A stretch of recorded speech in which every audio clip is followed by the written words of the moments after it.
평범한 일상 속에서 당신이 무심코한 행동 하나가 당신뿐만 아니라 온 가족의 생사를 결정짓는다면 어떨까요? 우리가 숨쉬듯 당연하게 누리는 자유가 누군가에게는 죽음을 각오해야 하는 위험천만한 도박이 되는 곳이 있습니다. 바로 지구상에서 가장 폐쇄적인 국가, 북한입니다. 만약 당신이 북한에 발을 들이게 된다면 단 한순간도 긴장의 끈을 놓아서는 안 됩니다. 우리가 상식이라고 믿었던 것들이 그곳에서는 반역의 증거가 될 수 있기 때문입니다. 지금부터 북한에서 절대로 해서는 안 되는 목숨을 담보로 하는 7가지 행동에 대해 알아보겠습니다. 이 이야기는 단순한 경고가 아니라 누군가는 지금 이 순간에도 실제로 겪고 있는 잔혹한 현실입니다. 우리는 매일 아침 눈을 떠 스마트폰을 확인하고 보고 싶은 영상을 골라보며 즐거워합니다. 어젯밤 방영된 드라마의 줄거리를 친구와 공유하고 유행하는 노래를 흥얼거리는 것이 우리에겐 너무나 자연스러운 일상이죠. 하지만 북한에서 이러한 행동은 문자 그대로 목숨을 걸어야 하는 일입니다. 특히 최근 몇 년 사이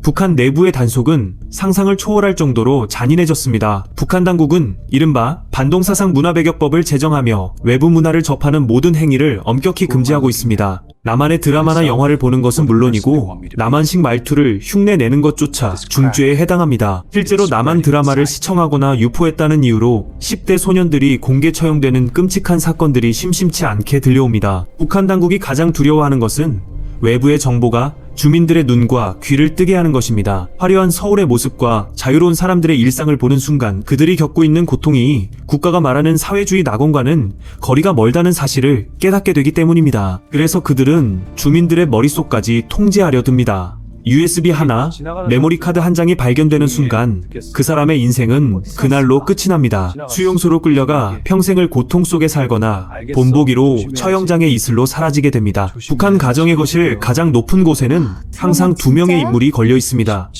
바로 김일성과 김정일의 초상화입니다. 이 초상화는 단순한 장식물이 아니라 그들에게는 신적인 존재와 같습니다. 그래서 이 초상화를 다루는 데 있어 단 하나의 실수도 용납되지 않습니다. 북한 주민들은 매일 아침 이 초상화를 정성스럽게 닦아야 하며 이때 사용하는 전용 수건이 따로 정해져 있을 정도입니다. 만약 초상화에 먼지가 쌓여 있거나 관리가 소홀하다는 것이 검열에서 발각되면 그 집안은 발칵 뒤집어집니다. 더욱 충격적인 사실은 화재나 홍수 같은 재난 상황이 닥쳤을 때입니다. 자신의 목숨이나 자식의 생명보다도 먼저 챙겨야 하는 것이 바로 이 초상화입니다. 불길 속에서 자식을 구하지 못하더라도 초상화를 품에 안고 나온 부모는 영웅 대접을 받지만 자식은 구했어도 초상화를 소실했다면 그 부모는 정치적인 처벌을 피할 수 없습니다. 실제로 홍수로 집이 떠내려가는 긴박한 상황에서 초상화를 높이 쳐들고 있다가 변을 당한 주민들의 이야기가 북한 매체를 통해 선전되기도 합니다. 우리에게는 기괴하게 들릴지 모르지만 북한에서 초상화를 훼손하거나 모독하는 행위는 국가의 존엄을 해치는 최고의 불경죄로 간주되어 본인은 물론 3대에 걸친 가족 모두가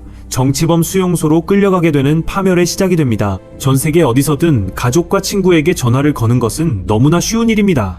하지만 북한에서 국경 너머라 그를 비도하는 것은 목숨을 건 탈출보다도 위험할 수 있습니다. 북한에도 휴대폰이 보급되어 있지만 이는 철저히 내부망으로만 작동합니다. 외부 세계와의 연결은 완벽히 차단되어 있죠. 그래서 접경 지역의 주민들은 중국의 통신 신호를 잡기 위해 산속 깊은 곳으로 숨어듭니다. 중국 심카드를 꽂은 밀수폰을 사용해 남한에 있는 가족이나 브로커와 연락을 시도하는 것입니다. 하지만 북한 당국은 이를 막기 위해 최첨단 전파 탐지기를 동원합니다. 독일이나 러시아에서 수입한 고성능 탐지 장비를 실은 차량들이 국경 마을을 샅샅이 훑고 다닙니다. 보위부 요원들은 신호가 감지되는 즉시 현장을 덮칩니다. 전화를 하다가 걸리는 순간 간첩 혐의가 씌워집니다. 전화를 통해 내부 정보를 유출했다는 명목이죠.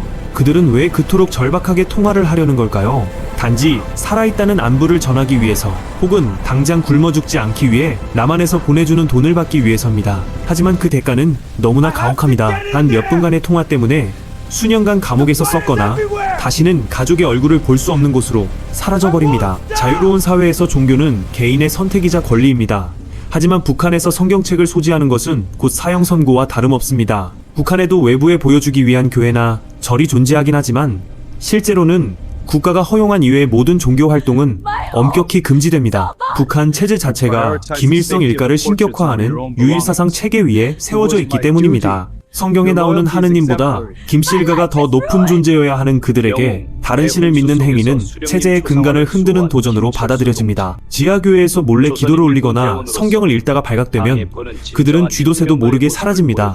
단순히 감옥에 가는 수준이 아닙니다. 종교범은 정치범 중에서도 가장 질이 나쁜 부류로 분류되어 처참한 고문을 당하고 평생 햇빛조차 들지 않는 수용소, 깊숙한 곳에 갇히게 됩니다. 누군가에게는 위로와 희망이 되는 책 한 권이 북한에서는 세상에서 가장 위험한 금서가 되는 현실, 믿음이라는 인간의 기본적인 내면까지도 철저히 통제당하는 곳이 바로 북한입니다. 말 한마디에 천냥 빚을 갚는다는 속담이 있습니다. 하지만 북한에서 이 속담은 전혀 다른 공포로 다가옵니다. 북한에서는 말 한마디로 당신뿐만 아니라 당신의 부모, 자식, 그리고 일가 친척 전체의 목숨을 앗아갈 수 있기 때문입니다. 이를 북한에서는 말반동이라고 부릅니다. 친구들과의 술자리에서 무심코 던진 불평, 배고픔을 견디다 못해 내뱉은 당에 대한 원망, 혹은 최고 지도자에 대한 아주 사소한 농담조차도 그들에겐 체제 전복을 꾀하는 대역죄가 됩니다. 북한 사회를 지탱하는 가장 무서운 힘 중 하나는 바로 생활총화와 상호감시입니다. 북한 주민들은 매주 자신이 저지른 잘못을 고백하고 남의 잘못을 비판하는 시간을 가져야 합니다. 여기서 가장 흔하게 도마 위에 오르는 것이 바로 말실수입니다. 어제 저녁 옆집에서 들려온 한숨 소리,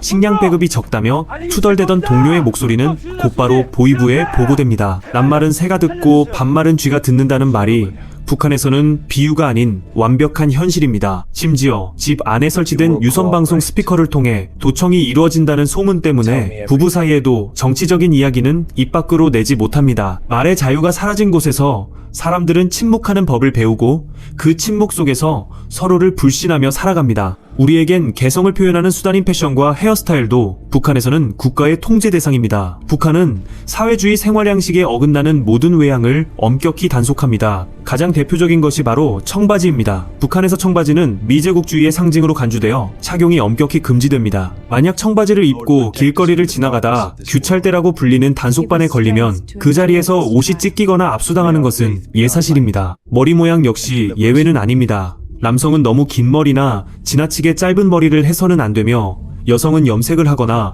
파마를 과하게 하는 것이 금지됩니다. 최근에는 남한의 영향으로 번지고 있는 이른바 샤기커지나 화려한 장신구들이 단속의 주된 타깃이 되고 있습니다. 이들은 길거리에서 주민들의 옷차림과 머리 모양을 검사하며 규정에 어긋날 경우 공개적인 망신을 주거나 강제 노동에 처하기도 합니다. 내가 어떤 옷을 입을지, 어떤 머리 모양을 할지조차 국가가 결정해주는 세상. 북한 주민들에게 거울 속 자신의 모습은 개성이 아니라 체제에 순응하고 있다는 증거여야만 합니다. 우리는 여행을 가고 싶을 때 언제든 기차표를 끊고 떠날 수 있습니다. 하지만 북한 주민들에게 거주 이전의 자유는 존재하지 않는 단어입니다. 자신이 사는 시나 군을 벗어나 다른 지역으로 이동하려면 반드시 국가의 승인을 받은 통행증이 있어야 합니다. 이 통행증을 발급받는 과정은 매우 까다롭고 복잡합니다. 친척의 결혼식이나 장례식 같은 명확한 사유가 있어야 하며 이마저도 여러 단계의 승인을 거쳐야 합니다. 기차역이나 도로 곳곳에는 검문소가 설치되어 있어 통행증이 없는 사람은 즉시 체포되어 원래 살던 곳으로 압송됩니다. 특히 평양은 선택받은 자들만이 살 수 있는 특별 구역으로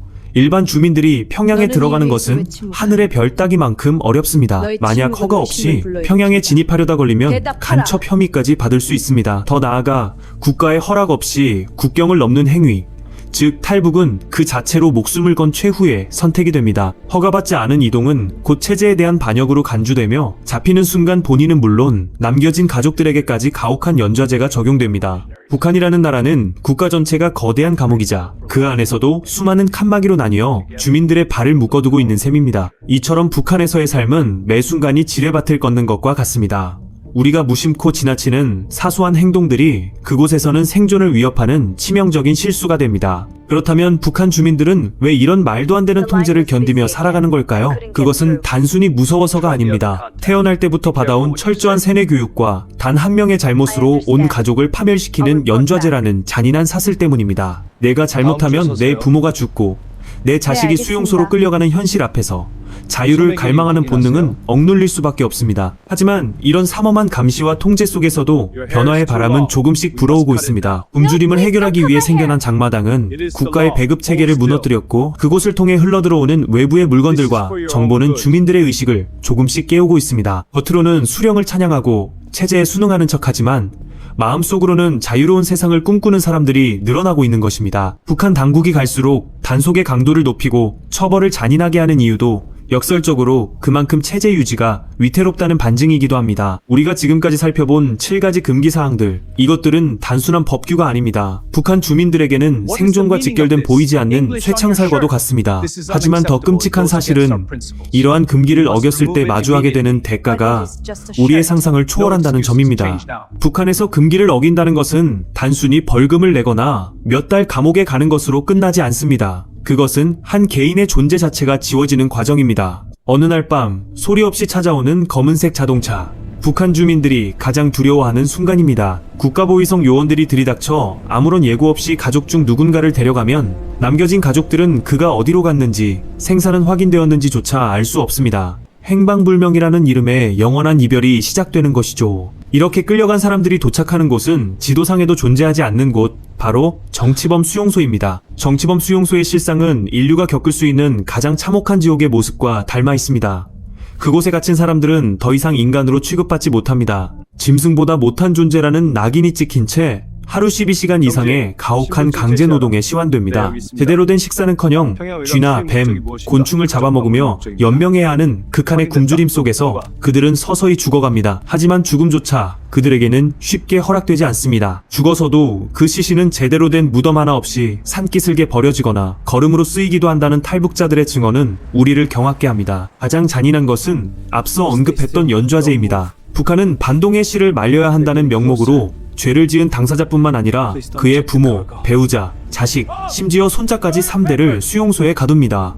태어날 때부터 수용소 안에서 자라나 바깥 세상이 있다는 사실조차 모른 채 평생 노동만 하다가 죽어가는 아이들이 지금 이 순간에도 존재합니다. 단지 내 부모가, 내 할아버지가 금기시된 행동을 했다는 이유만으로 말입니다. 이러한 공포정치는 북한 주민들의 마음속에 깊은 불신과 두려움을 심어놓았습니다. 하지만 이런 어둠 속에서도 사람들은 살아가기 위해 몸부림칩니다. 배급제가 완전히 붕괴된 북한에서 주민들을 먹여 살리는 것은 국가가 아니라 바로 장마당입니다. 공식적으로는 통제 대상이지만 장마당이 없으면 북한 사회 전체가 멈춰버리기 때문에 당국도 이를 완전히 막지는 못합니다. 이 장마당은 아이러니하게도 북한 체제를 위협하는 가장 강력한 무기가 되고 있습니다. 장마당을 통해 중국의 물건이 들어오고 그 물건들과 함께 남한의 문화, 외부의 소식이 스며듭니다. 주민들은 이제 국가가 제공하는 정보가 거짓임을 깨닫기 시작했습니다. 남조선 사람들은 굶주림에 허덕인다는 선전이 거짓이라는 것을 장마당에서 유통되는 한국산 화장품과 전자제품을 보며 체감하고 있습니다. 겉으로는 수령에 대한 충성을 맹세하지만 집안 깊숙한 곳에서 숨죽여 남한 드라마를 보며 자유를 꿈꾸는 이중적인 삶, 이것이 현재 북한 주민들이 처한 서글픈 현실입니다. 우리가 누리는 평범한 일상이 누군가에게는 목숨을 걸어야만 얻을 수 있는 기적이라는 사실을 생각하면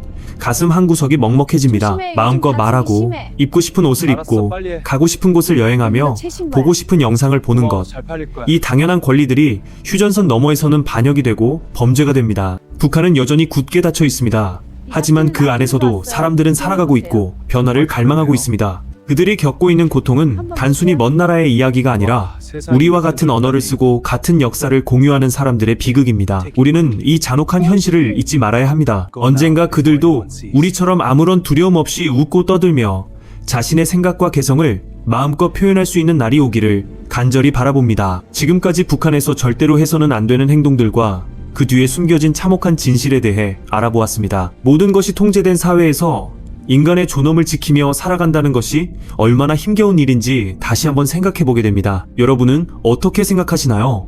만약 당신이 모든 선택의 자유를 박탈당한 채 오직 생존만을 위해 매일을 긴장 속에서 살아야 한다면 어떤 기분이 들까요? 그리고 우리가 누리는 이 자유의 가치는 과연 얼마만큼의 무게를 가지고 있을까요? 오늘의 이야기가 여러분에게 자유와 인권에 대해 깊이 생각해 볼 수 있는 계기가 되었기를 바랍니다. 북한이라는 거대한 감옥 안에서 싹트는 변화의 움직임이 언젠가 결실을 볼 수 있을까요? 여러분이라면 이런 상황에서 어떤 선택을 하게 될까요?